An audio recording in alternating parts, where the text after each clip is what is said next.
ಅಳಕೆ ಮಾರುಕಟ್ಟೆಯ ಉದ್ಘಾಟನಾ ಸಮಾರಂಭದ ಸಂದರ್ಭದಲ್ಲಿ ಮಂಗಳೂರಿನ ವಿವಿಧ ಕಾಮಗಾರಿಗಳಿಗೆ ಕಾಂಗ್ರೆಸ್ಸಿನವರು ನಾಮಕಾವಸ್ಥೆಗೆ ಗುದ್ದಲಿ ಪೂಜೆ ನೆರವೇರಿಸಿದ್ದಾರೆ ಎಂಬ ಆರೋಪ ಮಾಡಿದ್ದಾರೆ. ಅವರ ಆರೋಪಗಳೆಲ್ಲ ಸತ್ಯಕ್ಕೆ ದೂರವಾಗಿದೆ.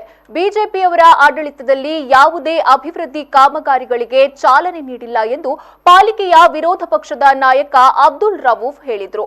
ಅವರು ಮಂಗಳೂರಿನ ಕಾಂಗ್ರೆಸ್ ಕಚೇರಿಯಲ್ಲಿ ಸುದ್ದಿಗೋಷ್ಠಿ ನಡೆಸಿ ಮಾತನಾಡಿದರು.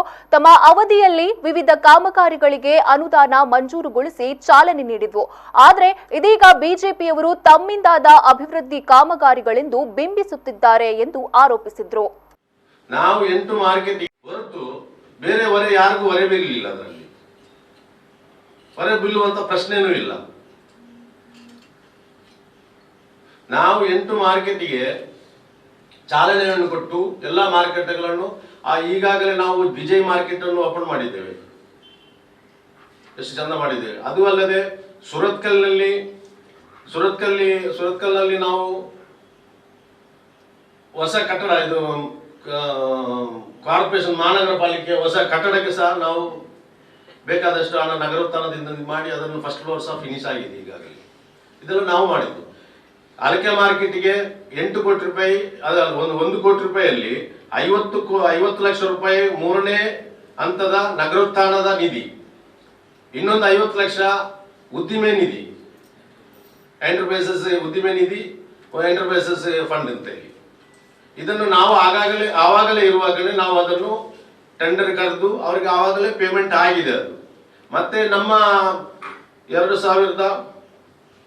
2019ರಲ್ಲಿ ಅದರ ನಂತರ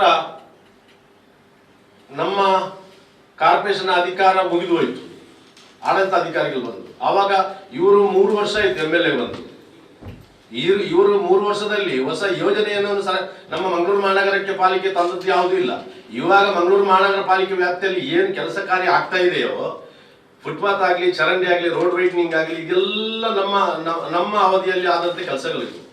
ನಾವು 2017ರಲ್ಲಿ ಪ್ರೀಮಿಯಂ FIR ನಲ್ಲಿ 2017ರಲ್ಲಿ ಪ್ರೀಮಿಯಂ FIR ಅಡಿಯಲ್ಲಿ ನಾವು 87 ವರ್ಕ್ಗಳನ್ನು ಕೈಗೆತ್ತಿಕೊಂಡಿದ್ದೇವೆ. ಆ 87 ವರ್ಕ್ಗೆ 121 ಕೋಟಿ ರೂಪಾಯಿ ವೆಚ್ಚವನ್ನು ನಾವು ಆವಾಗಲೇ ಅದಕ್ಕೆ ಆಕ್ಷನ್ ಪ್ಲಾನ್ ರೆಡಿ ಮಾಡಿ ಕೌನ್ಸಿಲ್ ನಲ್ಲಿ ಅನುಮೋದನೆ ಕೊಟ್ಟಿದ್ದೇವೆ. ಅದರ ದಾಖಲೆಗಳೆಲ್ಲ ಇಲ್ಲಿವೆ.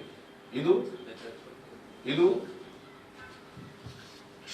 87 ವರ್ಕ್ಗಳ ಆಕ್ಷನ್ ಪ್ಲಾನ್ ನಾವು ಕೌನ್ಸಿಲ್ ನಲ್ಲಿ ಅನುಮೋದನೆ ಪಡೆದುಕೊಂಡು ಆಗುವಂತೆ ಕೆಲಸಗಳು. ಇವತ್ತು ಏನು ನಗರದಲ್ಲಿ ಏನು ಕೆಲಸ ಕಾರ್ಯ ಆಗ್ತಾ ಇದೆಯೋ, ಫುಟ್ಪಾತ್ ಆಗಲಿ, ಚರಂಡಿ ಆಗಲಿ, ರೋಡ್ ವೈಡ್ನಿಂಗ್ ಕೆಲಸ ಆಗಲಿ, ಇದೆಲ್ಲ